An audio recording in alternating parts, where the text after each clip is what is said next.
والوں نے جب یزید نے خلافت کا اعلان کیا تو 12,000 خطوط لکھے. شاہ عبدالعزیز دہلوی رحمت اللہ علیہ نے لکھا ہے کہ 12,000 خطوط حضرت حسین رضی اللہ تعالیٰ عنہ سے کوفہ والوں نے نعرے لگائے، استقبال کیا، محبت کا اعلان کیا، وفاداری کا ثبوت پیش کیا، ایمان کی دولت سے سرفراز فرمایا.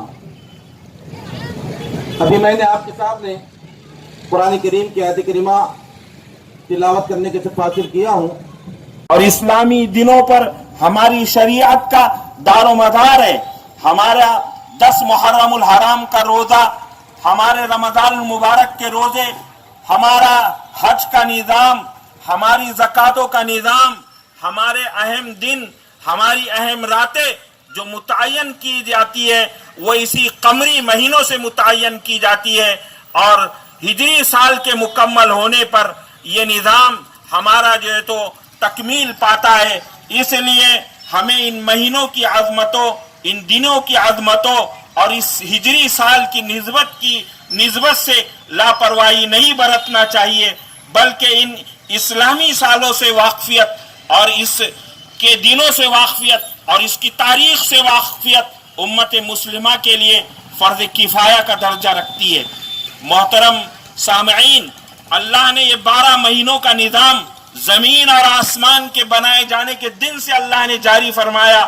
قرآن کریم صاف کہتا ہے ان عدت الشہور عند اللہ 12 شہرا فی کتاب اللہ یوم خلق السماوات والارض، کہ اللہ کے نزدیک مہینوں کی تعداد 12 ہے، اس دن سے ہے جس دن سے اللہ تبارک و تعالیٰ نے اس زمین کو بنایا، پیدا کیا. اور اس کے بعد یہ بھی کہا کہ منہا اربعۃ حرم، ان 12 مہینوں میں 4 مہینے ادب و احترام کے ہیں. یہ ہمارے لیے یہ محرم کا مہینہ ادب و احترام والا مہینہ ہے. ذیقات، ذیالحج، محرم، یہ 3 مہینے ادب و احترام والے لگاتار مہینے ہیں. ان مہینوں میں لڑائی نہیں ہوگی، ان مہینوں میں آپس میں بے حرمتی نہیں ہوگی، کسی کی جان اور کسی کی عزت اور آبرو پر حملہ نہیں کیا جائے گا. یہ 3 مہینے اس لیے لگاتار ادب و احترام کے قرار دیے گئے کہ حاجی حج کو جا سکے، قربانیوں کے جانور سکون سے پہنچ سکے اور ایک فرض کی تکمیل ہو سکے. اور درمیان میں رجب المرجب کو اس لیے محترم قرار دیا گیا کہ کوئی عمرہ کرنا چاہے، بیت اللہ جانا چاہے تو ادب و سلامتی کے ساتھ اور اطمینان کے ساتھ وہ رجب المرجب میں کعبۃ اللہ جائے، مسجد نبوی جائے، مدینہ منورہ جائے، روضہ اقدس پر جائے اور وہاں سے ادب و اطمینان کے ساتھ وہ لوٹ آئے. اس لیے 4 مہینوں کا ہمیں ادب و احترام کرنا چاہیے، اور ان 4 مہینوں کے ساتھ ساتھ ہمیں محرم الحرام کے جو اعمال ہیں، جو مخصوص اعمال ہیں، ان اعمال کو بھی نہیں بھولنا چاہیے. حضرت حسین کو ملی. حضرت حسین رضی اللہ تعالیٰ عنہ نے لوگوں سے، ساتھیوں سے، اپنے گھر والوں سے کہا جو مدینہ واپس جانا چاہتا ہے وہ چلے جائے. میں نے اپنے نانا سے خواب سنا تھا کہ فلاں فلاں زمین ہوگی اور میرے نواسے کو وہاں شہادت نصیب ہوگی. لگتا ہے میرے نانا کی اس پیشن گوئی کے پورا ہونے کا وقت قریب آ گیا ہے، اور میرے نانا کا نواسا میرے نانا کی شریعت پر چلتا ہے. نانا کی شریعت یہ تھی کہ جب اللہ کے راستے میں نکلنے والا نکل جاتا ہے تو الٹے پیر واپس نہیں ہوتا. اس لیے حسین اب واپس نہیں ہوگا، وہاں جائے گا، جو ہوگا وہ دیکھا جائے گا. حضرت حسین رضی اللہ تعالیٰ عنہ آگے بڑھے. جب پہنچے تو زیاد کی فوجوں نے حضرت حسین کا محاصرہ کیے دیا. محاصرہ تنگ ہوتا چلا گیا. حضرت حسین رضی اللہ تعالیٰ عنہ نے 3 باتیں رکھی: یا تو مجھے یزید سے ملنے دیا جائے، میں خود بات کر لوں گا، یا پھر مجھے کسی مسلم سرحد کے قریب کر دیا جائے، یا مجھے مدینہ واپس ہونے دیا جائے. فوج نے ایک بھی بات نہ مانی اور کہا تمہیں بیعت کرنا ہوگا. ڈرتا نہیں باطل سے کبھی بندے حق بھی، دل جس کا ہو مومن تو زباں اس کی ہے بے باک. حضرت حسین رضی اللہ تعالیٰ عنہ کے ساتھ ان کی بہنیں بھی موجود تھی، ان کے بیٹے بھی موجود تھے. یہ اہل بیت کا بہت ہی مبارک قافلہ موجود تھا. کربلا کا میدان تھا، دشمنوں کی تلواریں، نیزے اور ہتھیار موجود تھے. اس وقت حق و باطل کی لڑائی تھی، اور حضرت حسین رضی اللہ تعالیٰ عنہ نے حق کے لیے سودا نہیں کیا. مفادات کے خاطر اپنے جان کو بچانے کے لیے اپنی شریعت اور اپنے نانا کی شریعت کے بچانے کے لیے جان کی قربانی دینا منظور کر لی. اپنے اور اپنے گھر والوں کو میدان جنگ میں کھڑا کر دیا اور دنیا نے وہ تکلیف دہ منظر دیکھا کہ ایک ایک کر کے ان کے بیٹے پہلے شہید ہوئے. حضرت حسین نے اپنے ننھے بیٹے کی لاش کو ہاتھ میں اٹھا کر آسمان کی طرف دیکھا. پانی موجود نہیں تھا. ننھا بچہ پانی کی وجہ سے بلک رہا تھا. پانی بند کر دیا گیا. وہ نواز رسول جن نانا نے پورے مدینے کے لیے حضرت عثمان رضی اللہ تعالیٰ عنہ کے ذریعے سے پانی دیا تھا, وہی اپنوں نے نواز رسول پر پانی بند کر دیا. حضرت حسین رضی اللہ تعالیٰ عنہ شہید ہوئے اور اس کے بعد دشمنوں نے مدینے میں 3 دن تک مسجد نبوی میں گھوڑے باندھے گئے. مسجد نبوی میں لید ہوئی. 700 صحابہ کو شہید کیا گیا. 10,000 تابعین شہید ہوئے اور ایک کے بعد ایک سلسلہ چلا. لیکن اس کے بعد ہم سب کے لیے میسج ہے کہ فکر حسین یہ تھی کہ اللہ کے رسول نے فرمایا تھا من راء منکرا فلیغیرہ بیدی. دیکھو دیکھو کسی کے پاس ظلم و زیادتی, بغاوت و سرکشی, خدا کے قانون کے خلاف بغاوت دیکھو تو اپنے ہاتھ سے بدلنے کا ارادہ کرو. ٹکرانے کی ضرورت پڑی تو ٹکراؤ. اور حضرت حسین نے اپنے نانا ہیں ہمارے حافظ شریف صاحب, ہمارے نوجوان دوست مفتی انیس الرحمان صاحب, سہیل جلیل صاحب, فیروز خان صاحب, سامنے بیٹھے ہوئے میرے تمام ساتھی حافظ لیاقت صاحب, دستگیر بھائی, نوجوان دوستوں,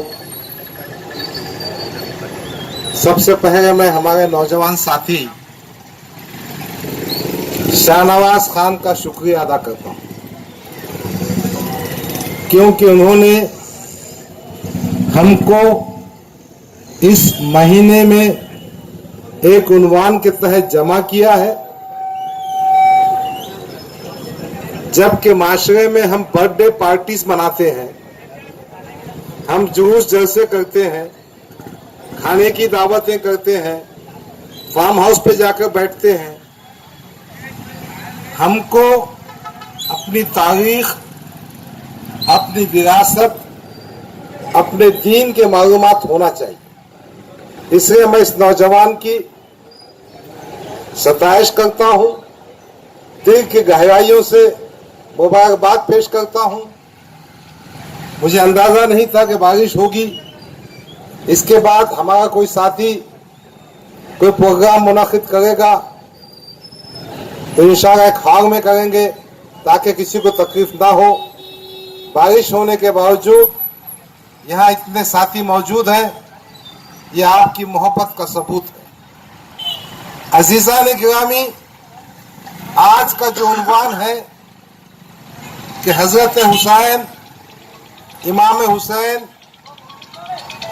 رضی اللہ تعالیٰ عنہ کی شہادت کا عنوان اور اس کا ملت اسلامیہ کو کیا میسج ہے.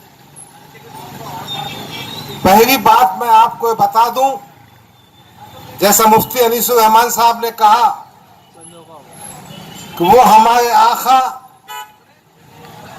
سرور کائنات خاتم النبیین, جن پر ہماری جان مال سب قربان ہیں, ان کے چہیتے نواسے تھے.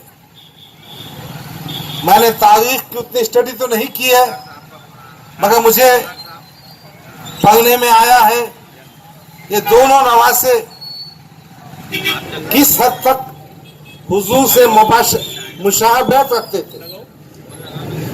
امام حسن کا جو بدن تھا سینے سے سر تک وہ حضور کی کاپی تھی, اس میں مشابہت تھی. اور امام حسین کا جو بدن سینے سے نیچے تک تھا وہ حضور کی مشابہت تھی.